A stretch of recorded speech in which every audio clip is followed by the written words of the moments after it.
Hello everyone, welcome to another amazing and interesting video. इस video में मैं आपके साथ शेयर करूंगा 25 फ्रेजल वर्ब्स जो कि आप अपनी डेली यूसेज में ला सकते हैं, अपने फ्रेंड से बात करते समय उन्हें यूज करें और इससे आप अपनी आम बोलचाल की लैंग्वेज को एक नेक्स्ट लेवल पे ले आएंगे and definitely you will sound like a native speaker. Let's dive into the video. मैं आपके साथ फ्रेजल वर्ब शेयर करूंगा, उसका हिंदी मीनिंग और उसके साथ एक एग्जाम्पल. Number 1, catch up. कैचअप का मीनिंग होता है जब आप अपने किसी जानकार या फ्रेंड से काफी दिनों के बाद मिलते हैं और आप उसकी लाइफ के बारे में जानने में इंटरेस्टेड हैं, क्या चल रहा है क्या नहीं चल रहा है, तो आप कैचअप वर्ड को यूज करते हैं. Example, let's catch up at this weekend. Number 2, hang out.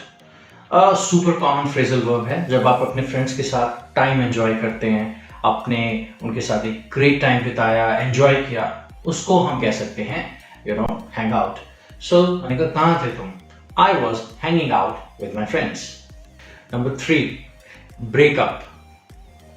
बहुत कॉमन फ्रेजल वर्ब है, आप जानते भी हैं, राइट? वेल, जब किसी रिलेशनशिप का एंड होता है वहां पे तो ब्रेकअप यूज होता ही है. इवन आप अपने फ्रेंड से अगर आपकी दोस्ती टूट जाती है तो भी आप ब्रेकअप वर्ड को यूज कर सकते हैं. और इसी से मिलता जुलता अगला फ्रेजल वर्ब है मेकअप. मेकअप का मतलब होता है कि जब आप किसी डिस्प्यूटेड रिलेशन को फिर से रिकंसाइल कर लें, मिल लें, दोबारा अपनी दोस्ती को शुरू कर दें, तो आप मेकअप वर्ड को यूज कर सकते हैं. मैंने कहा तुम्हारी तो गौरव से लड़ाई चल रही थी, क्या हुआ? नहीं, पिछले संडे को हम मिले थे, we made up. We made up का मतलब हमने फिर से दोस्ती कर ली, right? Number 5, run into. Run into somebody. क्या होता है जब आप किसी से अचानक मिल जाते हैं, अनएक्सपेक्टेड था, मुलाकात नहीं होनी थी बट मिल गए, राइट? तो रन इनटू को आप यूज करते हैं.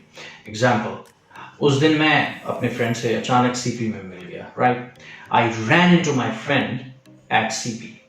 सो रन इनटू एक कॉमन फ्रेजल वर्ब है, लेकिन इसके अलावा आप बम्प इनटू भी यूज कर सकते हैं. मैंने कहा व्हाट हैपेंड? उस दिन मैं अपने एक फ्रेंड से मार्केट में मिल गया, बड़ा पुराना दोस्त था. I bumped into an old friend of mine. तो I ran into an old friend of mine या फिर I bumped into an old friend of mine is the same thing, एक ही बात है. Next one, 6, call off. अच्छी phrasal verb है जब आप किसी प्रोग्राम या किसी चीज को कैंसिल कर देते हैं, तो कैंसिल की जगह कॉल ऑफ यूज कर सकते हैं. जैसे उसने प्रोग्राम कैंसिल कर दिया, he cancelled the program. इसकी जगह he called off the program. उसने पिकनिक कैंसिल कर दी, he called off the picnic.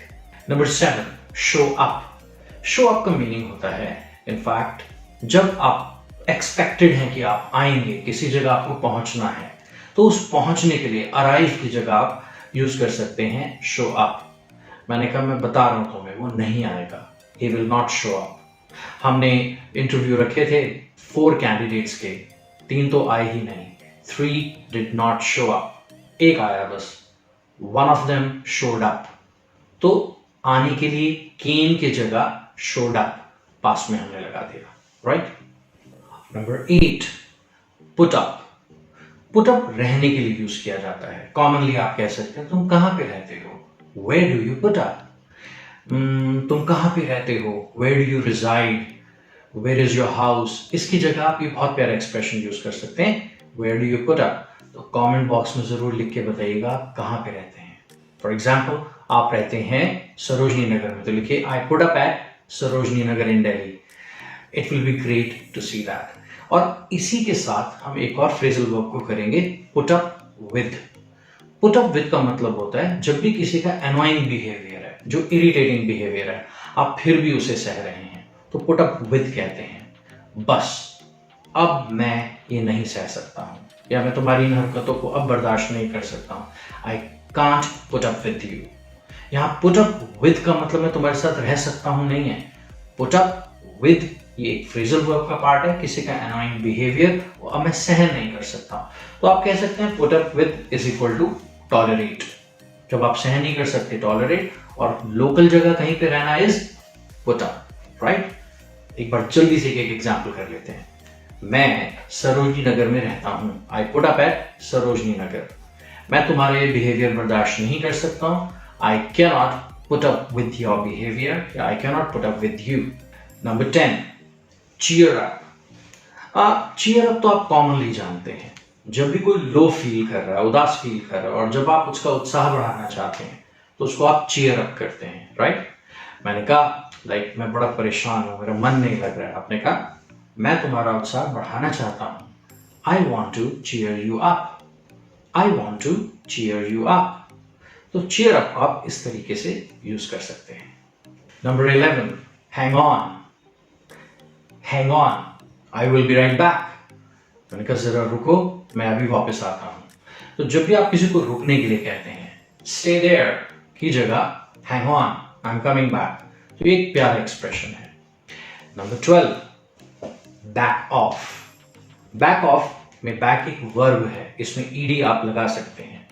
यानी कि जब आप किसी पे जो प्रेशर डाल रहे थे या ज्यादा अग्रेसिव हो रहे थे, जब आप उसको होल्ड बैक कर लेते हैं और उससे पीछे चले जाते हैं, तो आप बैक ऑफ यूज कर सकते हैं. फॉर एग्जाम्पल, जब वो मुझसे बहुत ज्यादा पर्सनल क्वेश्चंस पूछ रहा था, फिर मैंने थोड़ा सा उससे डिस्टेंस कर लिया और बात थोड़ी कम कर दी. आई backed of, right?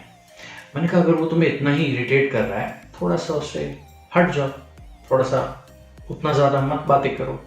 Back of.